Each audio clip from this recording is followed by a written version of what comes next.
welcome to everybody today to our How to Respond to an R&D Tax Claim Inquiry webinar hosted by Jen. Since the middle of last year, we've seen HMRC ramp up its targeting of companies whilst they continue to explore better ways to assess and reduce fraud and error in the scheme. These tactics have been seen as potentially controversial, and there is no doubt that if you have been lucky enough to have not received an inquiry yet, it's likely you will at some point. And what we don't want you to do is panic.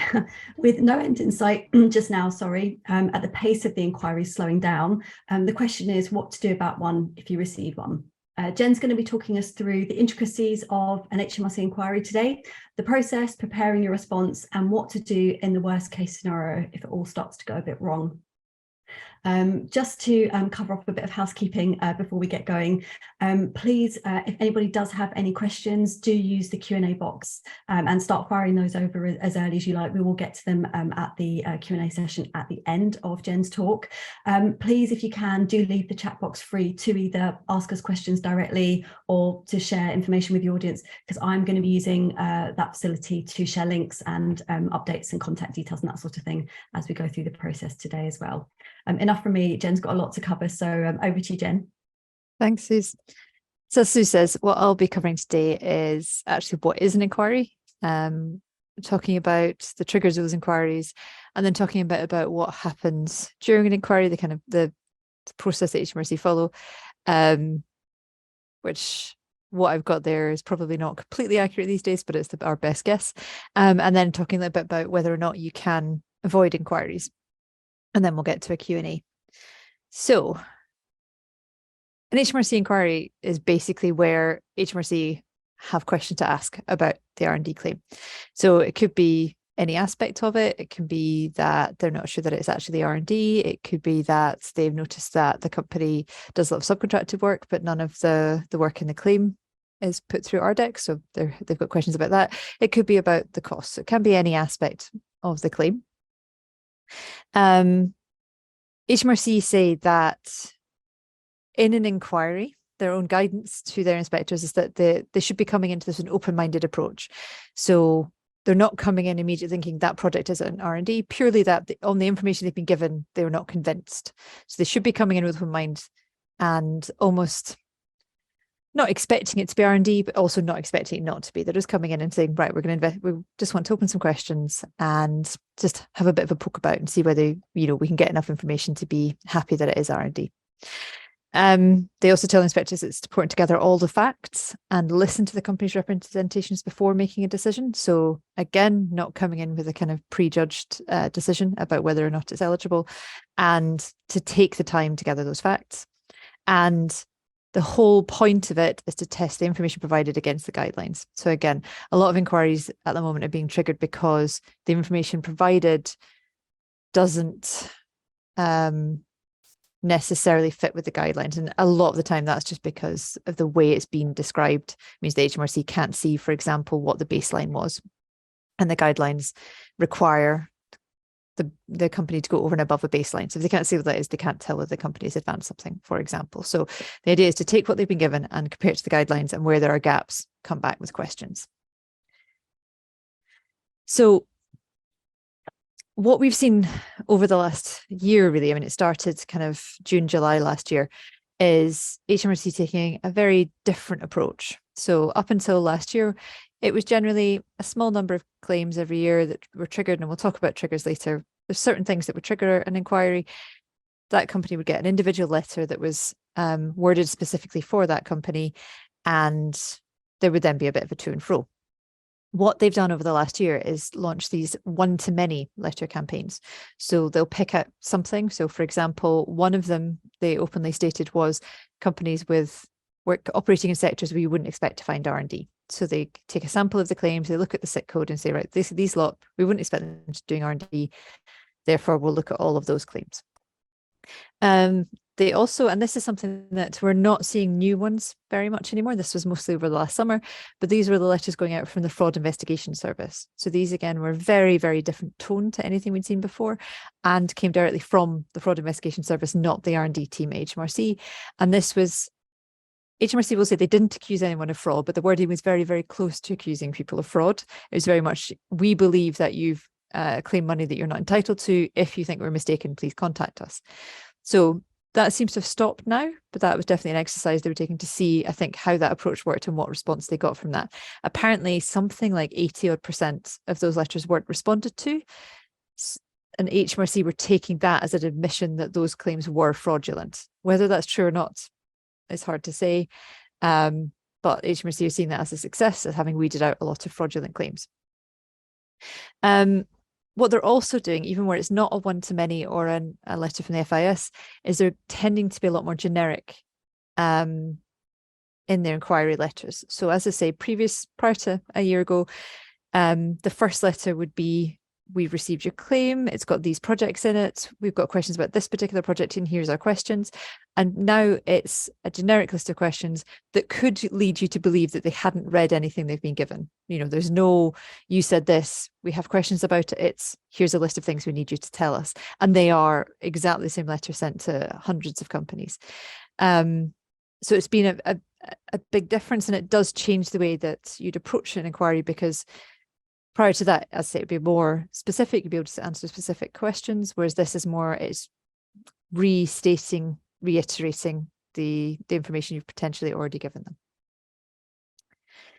So why might HMRC ask questions? We know how they're asking questions, what questions they're asking, but why do they do it?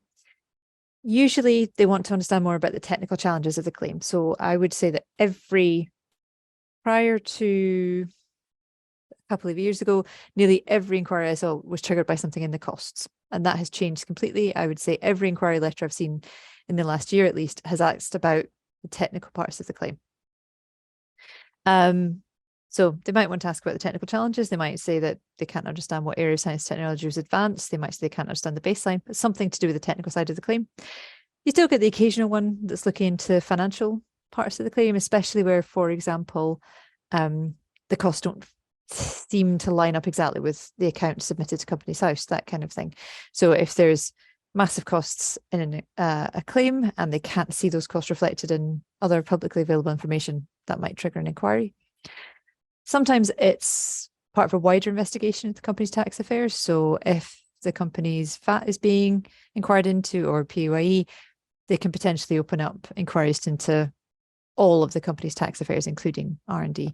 Those inquiries tend to be a little bit lighter touch because it's not the main focus of their investigations. And as I say, sometimes it's just a random sample. Your number comes up, your client gets an inquiry letter.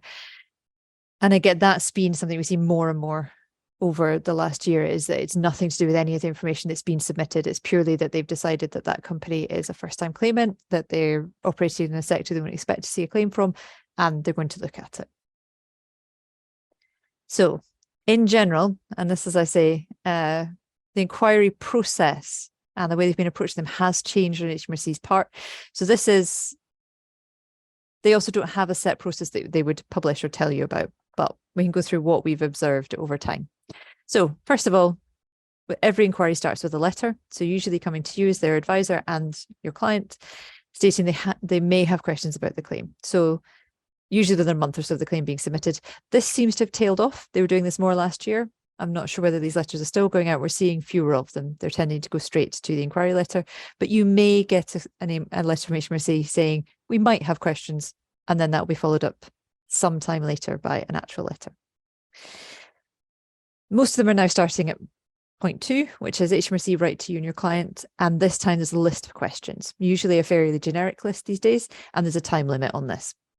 I will say that HMRC are generally very, very flexible when it comes to time limits. As long as you get in touch with them before the deadline, not after, they will generally give you more time to do it. Obviously, you can't keep doing that, but they tend to give you 30 days. That's quite often, especially given the something like 40 questions that the generic question list contains. 30 days is quite a lot, not quite enough time usually to gather all that information, present it properly, have it checked by someone, that kind of thing. So they are very happy to give you more time as long as it's a reasonable request. Okay, so you respond to HMRC in writing, answering all of their questions. fully and completely, generally being cooperative and nice about it, but you respond to them in writing. So they will respond again, asking further questions. And here I've put more commonly request a meeting with the client. That is something that over the last year, they seem to have just stopped doing completely. So prior to this, if you couldn't respond to, or you couldn't satisfy them with the first letter, they would generally ask to sit, have a face-to-face meeting with you as the advisor and your client. That doesn't seem to be something that's available anymore. So they will respond in writing and usually ask further questions. Either your client has a meeting with HMRC or you respond to them in writing again. Generally now it's in writing. And then HMRC write again with final points to be clarified. Now, I've seen inquiries now where this has got to 4 letters, possibly 5, which given the time to respond, if you take 6 weeks to respond and then they take 6 to 8 weeks to respond, this can take a year and you're going to and fro over and over again. I think that's a lot to do with the fact that they are not doing face-to-face meetings at the moment. So it can be quite difficult. Written communication is always a little bit difficult because if you don't give them the exact answer they want, they've got to write again. And if you aren't understanding their response and giving them the same answer again, you can end up stuck in a bit of a loop. But you will get to a point eventually where HMRC will state they are satisfied it is R&D. You've maybe taken out some projects, you've maybe conceded some points of it, and they'll have final points that need to be clarified. And at this point, you'd come to an agreement. So you've, as I say, you've got which projects are included, which costs are going to remain in, and you resubmit your documents on the basis of that recommendation from HMRC. And then at this point, assuming that HMRC has agreed with you, they will accept the amended claim and adjust any payouts. This might be if they've already paid something out and the claim is reduced, your client paying it back. It could potentially be that the claim is paid out because the inquiry was opened before it was paid out. But it should all be adjusted.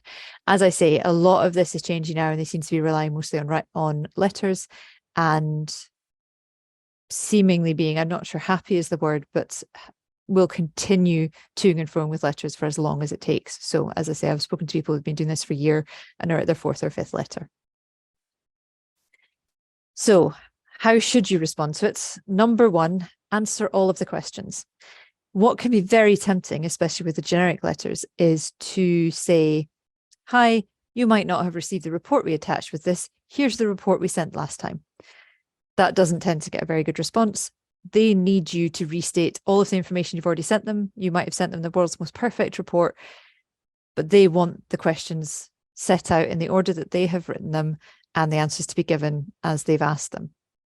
So don't be tempted to push back and say, well, you've already had this information. It doesn't get you anywhere. And you have to answer all of the questions. Some of the letters I've seen, they're quite repetitive. Some of them I've seen, they seem to be asking, for example, for the baseline in 3 different ways.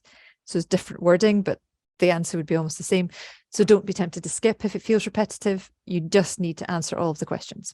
And as I say, don't resend information that HMRC have already received unless you're 100% certain that they didn't get it. So if they say no additional information, no technical report was received with this claim, you could say, you clearly didn't get it. It must have got lost. Here's the report. But don't just resend it as it was without addressing the questions that they have asked you. Being civil and responsive is absolutely key to this. There's no point in getting in any way, even I would say assertive, maybe not, but definitely not aggressive. Just don't get pissy with HMRC about it. In the generic letter, they say, we may also charge a penalty for any inaccuracies we find. If this applies to the company, we can reduce this penalty based on how you help with the check. So basically they're saying, if we decide that your client is due to pay a penalty, your conduct and your client's conduct during the inquiry will affect this. So it's really important to remain civil, be polite, respond in the way they want you to, and communicate. So as I say, if you're stuck, if the client's gone on holiday, if someone is retired, if you're finding it really difficult to get the information, tell HMRC this, ask for extra time, explain the situation. And I say they're generally very understanding, especially about needing more time to do things. So absolutely, communication is key. So the possible outcomes, I would have said up to the last couple of years, the most common is a pragmatic agreement. So as I say, you maybe go in there with 8 projects that have been claimed for, HMRC might say, I don't like those 2, so you agree to remove those 2 and their costs from the claim, and HMRC approves it. They may charge penalties even with a pragmatic agreement because they want to look at how the mistakes were made, how these inaccuracies came in. You know, did everyone involved in the claim do their due diligence? Have you read the CIRD? Have you looked at the legislation? Do you know what you're doing, essentially? Some letters I've seen have been as pointed as to say, where did you find out about the scheme? How do you know about it? How have you learned about it? How, you know, what training have you received? That kind of thing. And all of that can feed into how much is charged, if any, in terms of penalties. So even where there's an agreement, I say there might be a penalty applied. It's something that people don't tend to talk about. So it's very difficult for me to give a judgment as how often those are applied. They're definitely talked about a lot more than I've ever seen before. So it's definitely a risk that at the end of an inquiry, there may be penalties on top of any reduction. Now, claim rejection, a kind of outright rejection of claims I had only ever heard of once in my 10 years of doing this up until this year. This seems to be increasing. A lot of letters coming back saying, you've just not convinced me this is R&D. So that seems to be increasing. As I say, it's something where you wouldn't see it very much. The other thing that's definitely increasing is clients just getting to their second letter and saying, this is not worth my time anymore, especially with the types of claims HMRC have been targeting where the tax benefit's quite low. Withdrawal of the claim is becoming more of a response, not from HMRC, but from the clients themselves. So claim being rejected or claim being withdrawn is another outcome that could come from this. The worst case scenario is ending up at a tribunal, where if you cannot come to an agreement with HMRC, they are absolute that it's not R&D or absolute it is, you could end up at a tribunal, but obviously they've got huge costs associated with them and it's very difficult and very, very time consuming. So you can push it that far and you do have the right to take it that far, but it's not something to be taken lightly unless you're absolutely certain that it's a benefit to your client. If it goes wrong, and this is something we're getting asked more and more, first of all, if you're finding that you feel like you're hitting the head of a brick wall with HMRC, familiarize yourself with HMRC's charter. So that the guidance I was quoting earlier in this webinar comes from HMRC's charter about the way they are supposed to approach both R&D inquiries and generally how they're supposed to behave in when they're communicating with companies, when they're looking at their tax affairs. So make sure that you familiarize yourself with what is almost expected of HMRC and yourself in these situations, so that you've got some way of pushing back and saying, according to your charter, you're supposed to respond within this amount of time, and you've taken twice as long. So you're coming from a better kind of a more subjective basis. You're just saying, look, you haven't done what you said you're supposed to do. What we've had, some of our clients who've been through this a few times have recommended is asking for senior officer appeal or review. So rather than going down official routes first, just asking if a senior person can look at it. They'd have to have a really good reason to say no to that. So you'll generally get someone more senior having a look at it, and that can quite often unstick things. They maybe have a more experience, a more pragmatic view of it. It's a good way to get things progressing if you feel that you've got stuck and you've just been going to and fro with the same thing over and over again. There is an official complaints procedure with HMRC. They do not want you to use this. Obviously, they are judged on many things, but one of them is how many official complaints they get. So suggesting to the inspector you're working with that you might make an official complaint can also get things unstuck. And there's also an appeals process. So within every letter, you're given the right to appeal. So you never have to accept their decision until you've gone all the way to a tribunal. So there are escalating ways that you can respond if it goes wrong. But I think the first thing to do is just asking for someone else to have a look at it, because a fresh pair of eyes, you'll at least get some fresh ideas into the conversation.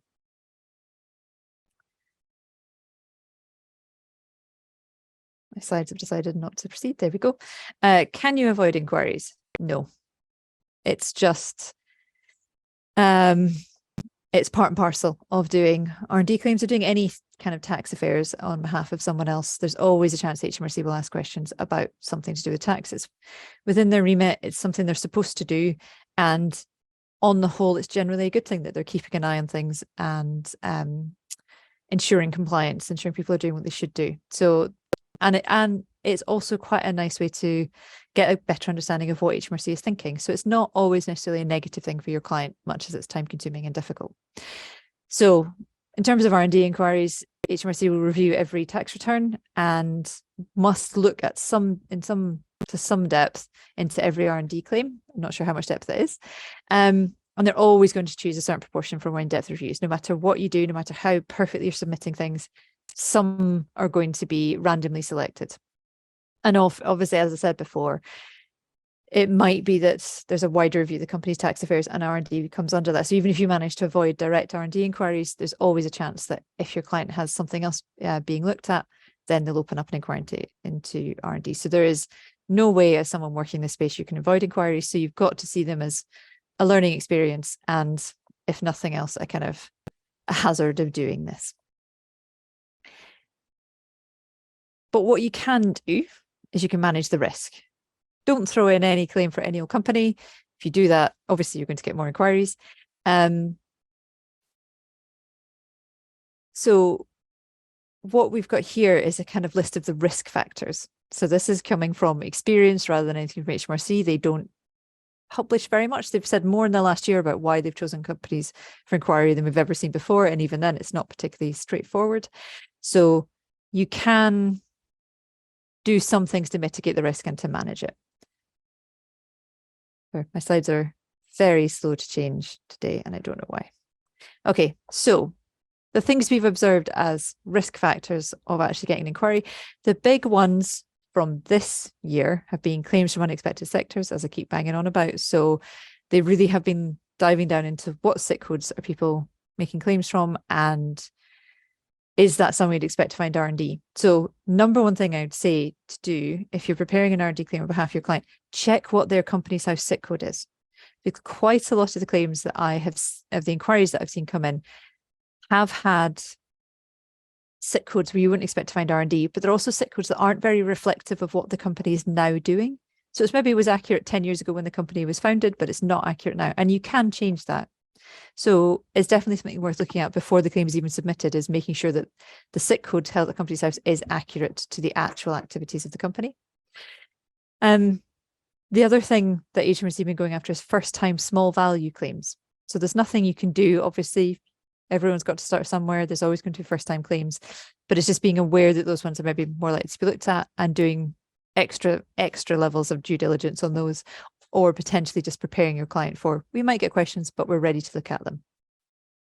And the third one that's a big thing is, I say, in claims that have been submitted where it doesn't look like R&D to HMRC. So this is maybe where the description is focused too much on the commercial outcomes of the project. So you're talking about, we made 17 new products from this and it was amazing, and we've got this market share and all that kind of thing. So it's stuff that isn't relevant to R&D and doesn't make HMRC think that it's R&D. So it's making sure that the descriptions are actually really focused on that underlying science and technology. So you're not triggering anything with HMRC to go, oh, that doesn't look like R&D. That's not what we'd expect to see. So making sure that what you've submitted makes the claim look like R&D is really important. The other things that are maybe more historical triggers were big year-on-year changes in claim size. So if your client, for whatever reason, has gone from spending 100 grand in a year on R&D to 1 million in a year on R&D, that used to be a trigger. It possibly still is underneath all of the noise of the kind of one-to-many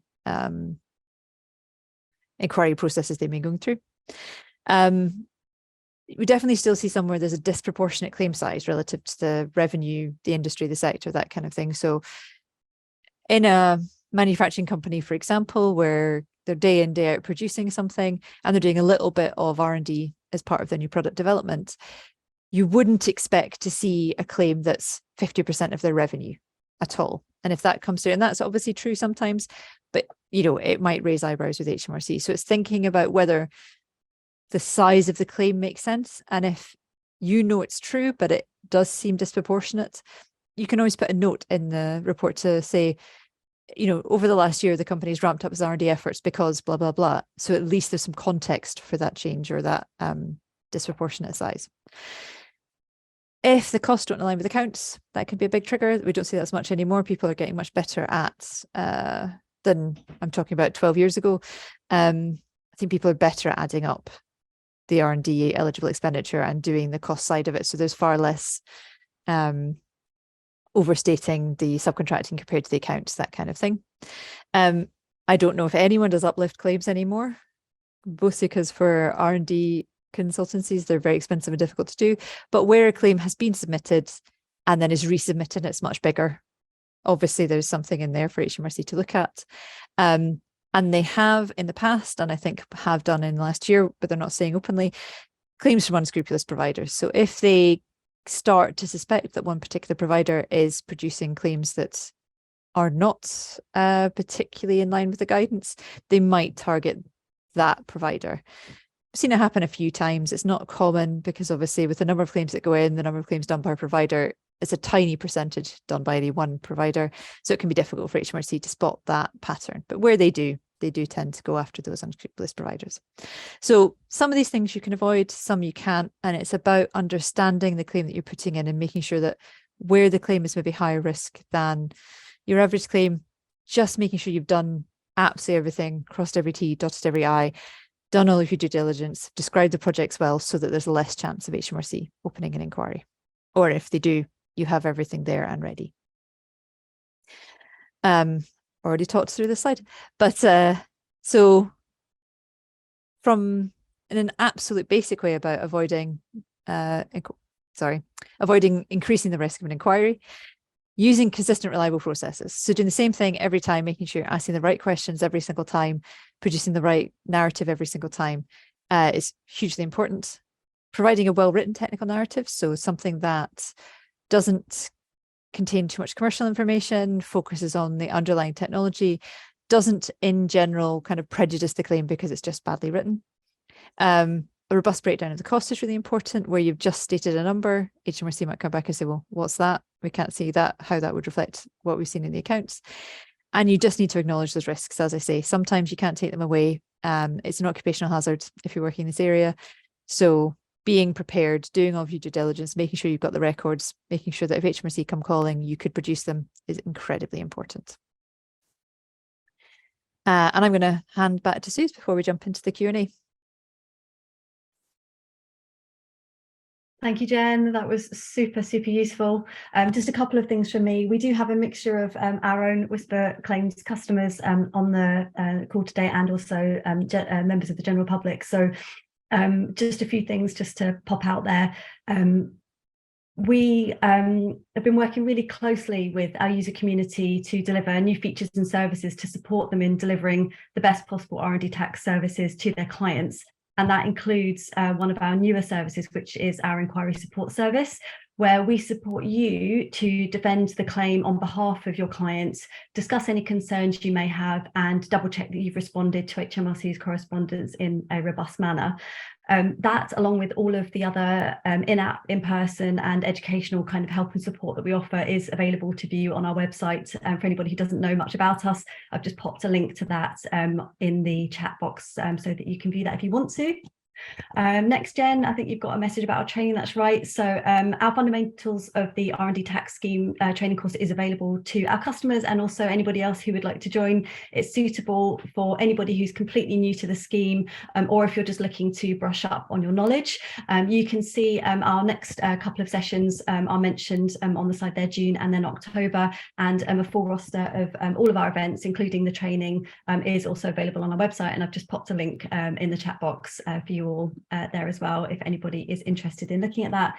One other thing about the training as well, actually, as well as the publicly available courses that we run, we do also for anybody who's looking for any firms looking for it, we do run private closed sessions for an entire team if that's something that you're looking for. So if it is, my contact details will be in the chat in just a moment. So please do feel free to reach out, drop me a message, and we can have a chat about a suitable time and dates for you and your team if that's suitable.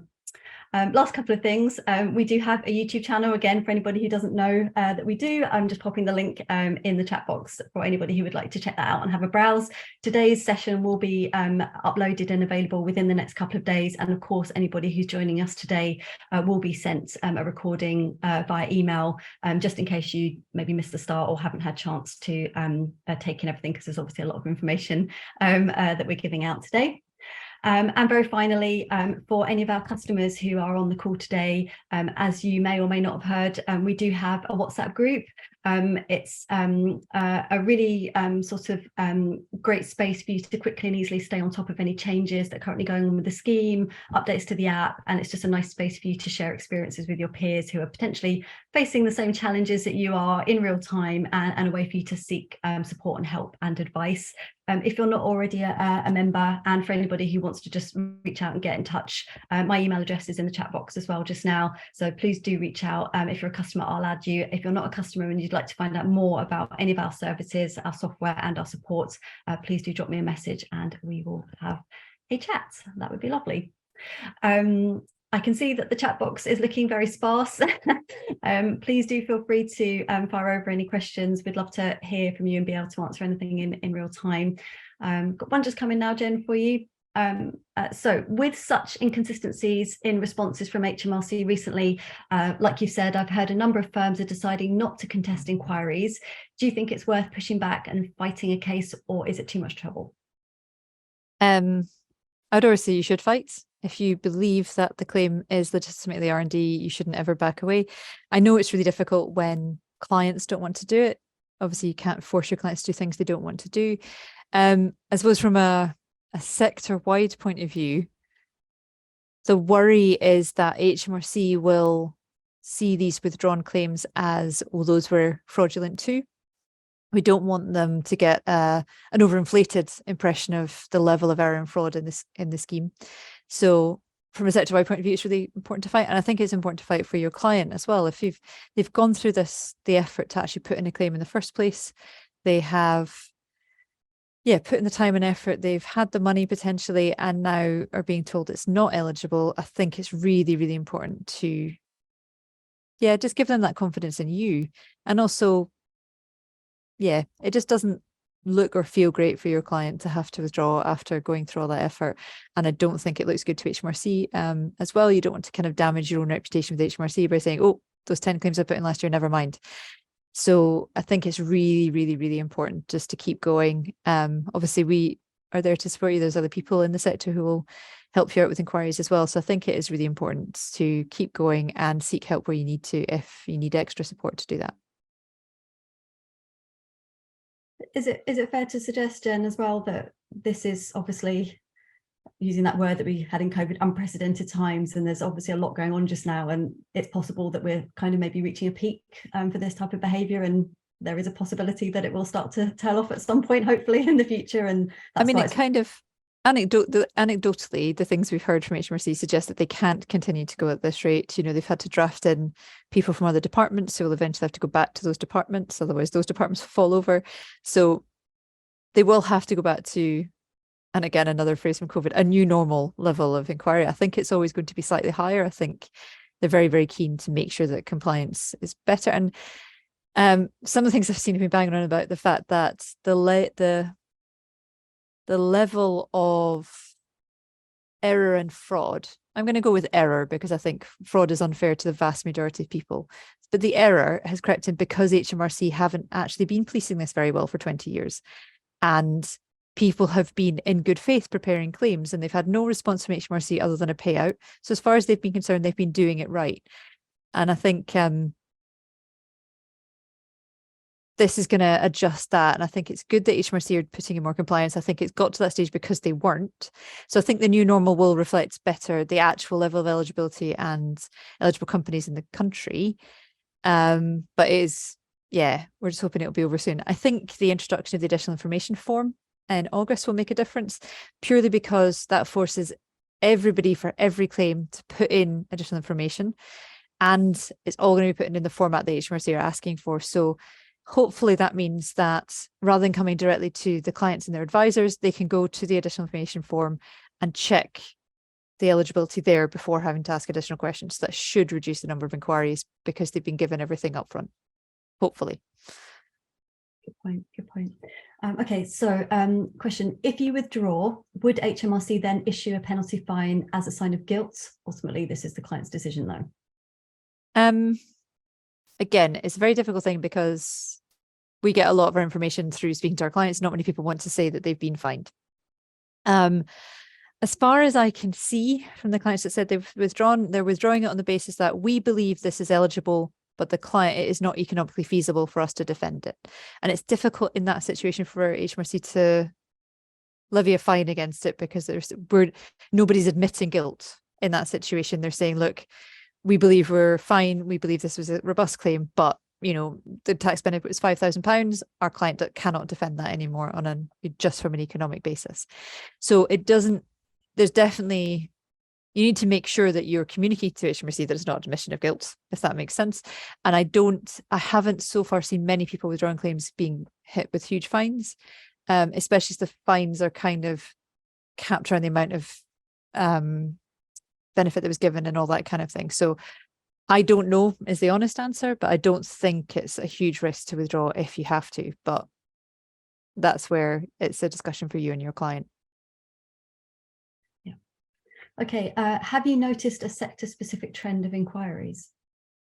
Okay, I'll start by saying not really. This trend sector-wise has been broadly clients with SIC codes that shouldn't be doing or wouldn't be tending to be doing technical things. So, for example, retail-based SIC codes. We've seen quite a few for that, where actually they're doing lots of technical stuff, but maybe they started out just as a retailer and now have moved into manufacturing, but they've never changed their SIC code. So it's been a kind of anti-sector based thing of just going, these are the sectors where we'd expect to see R&D, anyone and anything else we might look at.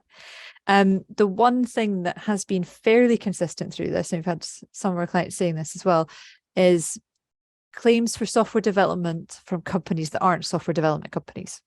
So where someone has either brought in a developer into a manufacturing company, for example, or an engineering company, or where another company has outsourced that software development.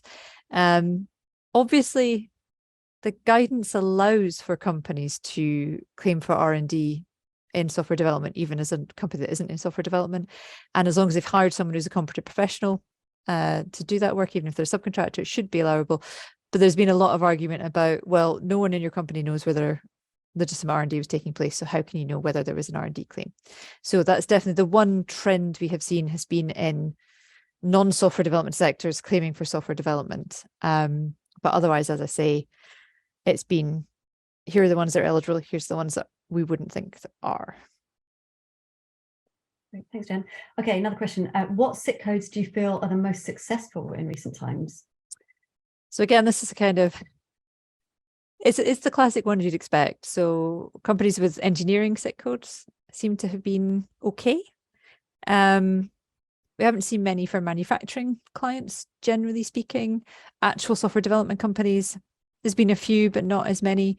But it is definitely, and obviously things like biotech, all of the kind of actual white coat R&D, chemistry companies, physics companies, companies doing really cutting edge stuff tended to have been fine.